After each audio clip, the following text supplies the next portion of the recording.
जय हिंद दोस्तों, 10 क्लास में आपका फिर से स्वागत है। इस वीडियो में हम आपके लिए लेके आए हैं कक्षा 10 का प्रथम पाठ जो मंगलम है उसका पहला प्रश्न जो मौखिक है। मैंने आपको पहले ही वीडियो में बताया था कि एक एक शब्द को समझेंगे, एक एक शब्द को और एक एक प्रश्न को देखेंगे, किसी को छोड़ेंगे नहीं। क्या मौखिक क्या लिखित, ऐसा नहीं कहीं लिखा हुआ है कि सिर्फ लिखित से ही आपके परीक्षा में प्रश्न आएंगे, मौखिक से भी वो आपके वस्तुनिष्ठ प्रश्न डाल सकते हैं।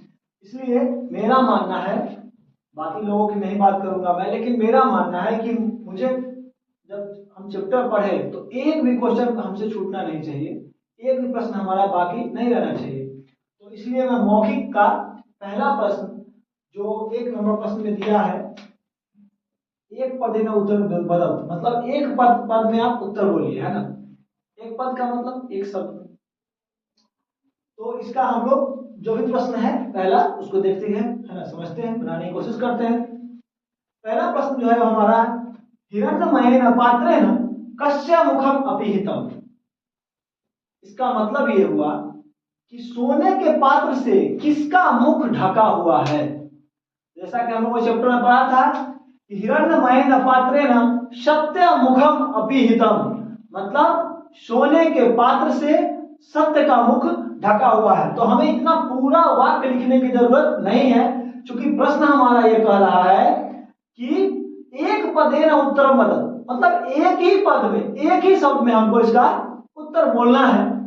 मैं लिख रहा हूं, बोलना है ना। तो हम इसको लिखते हैं शतस्य, शतस्य सत्यस्य, ठीक है ना।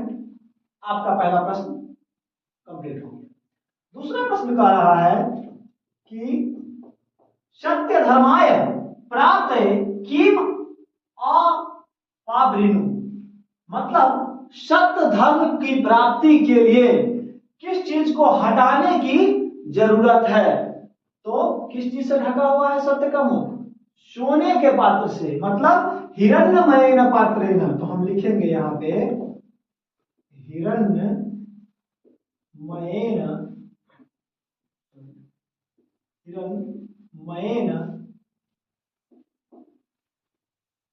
पात्र,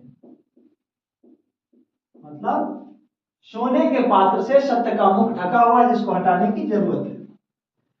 ब्रह्म मुखम के आच्छादित मस्ती, है ना, बोल रहा है कि ब्रह्म का मुख जो है वो किससे आच्छादित है, किससे ढका हुआ है। तो हिरण्मयेन पात्रेण, इसका भी उत्तर क्या हो जाएगा?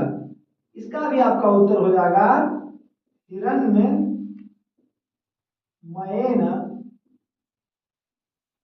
पात्रेण।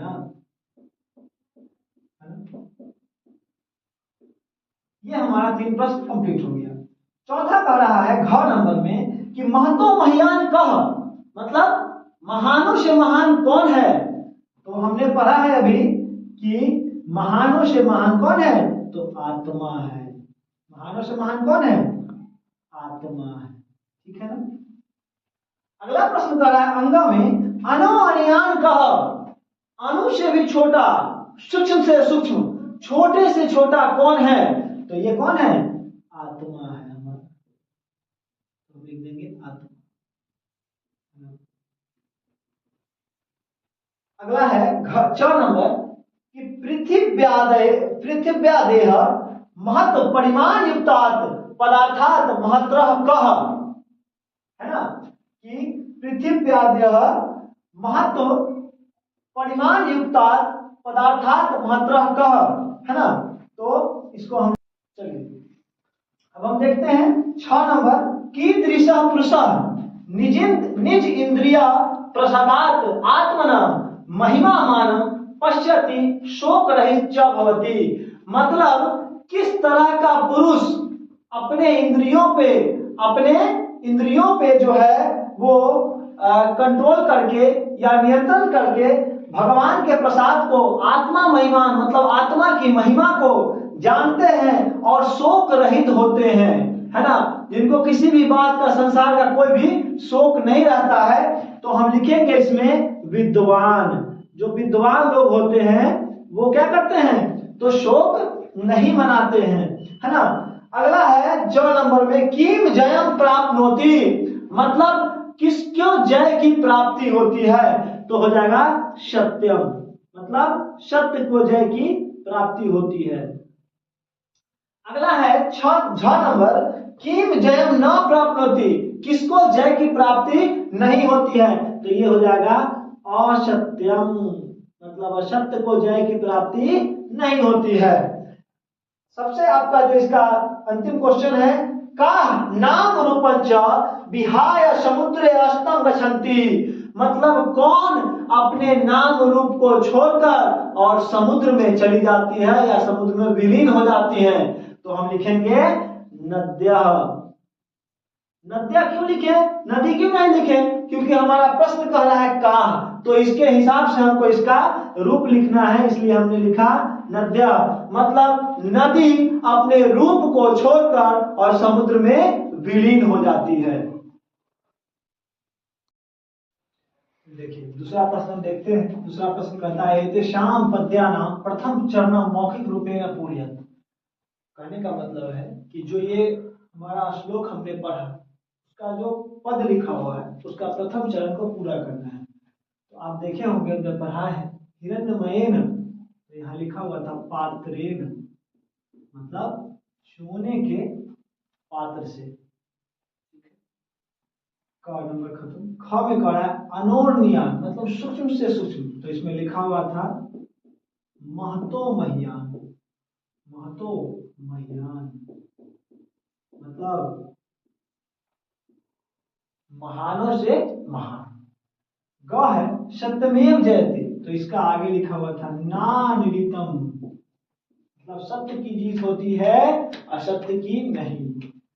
अगला है घ नंबर में यथा नद्यम, तो श्यंद माना समुद्रे, मतलब जिस प्रकार नदियां अपने रूप को छोड़कर समुद्र में चली जाती है। अंगा है लास्ट इसका वेदाहमेतम, तो है महानतम, महानतम पुरुष, महानतम पुरुष।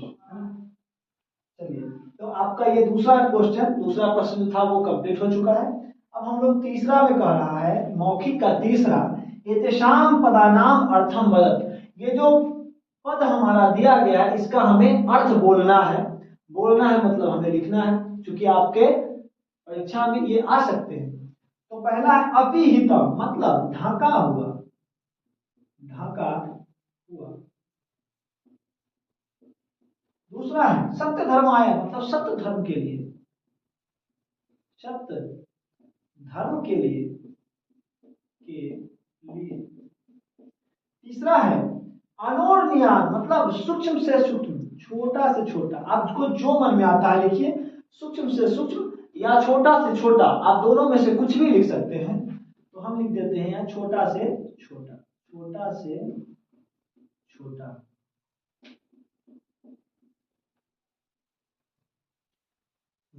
आक्रतु, आक्रतु मतलब होता है या विद्वान, इसका अक्रतु का लिख दीजिए विद्वान, विद्वान, है ना। अगला है वीत शोक, मतलब शोक रहित, जिसको शोक नहीं होता है, तो शोक रहित, शोक रहित। और शोक किनको नहीं होता है, तो शोक विद्वान को नहीं होता है ना। अगला पढ़ रहे हैं हम वीतता, मतलब विस्तार होता है, विस्तार, वीतता मतलब विस्तार। देवयाना मतलब स्वर्ग लोक, स्वर्ग लोक। उसका अंतिम है आप्त कामा, है ना, आप्त कामा।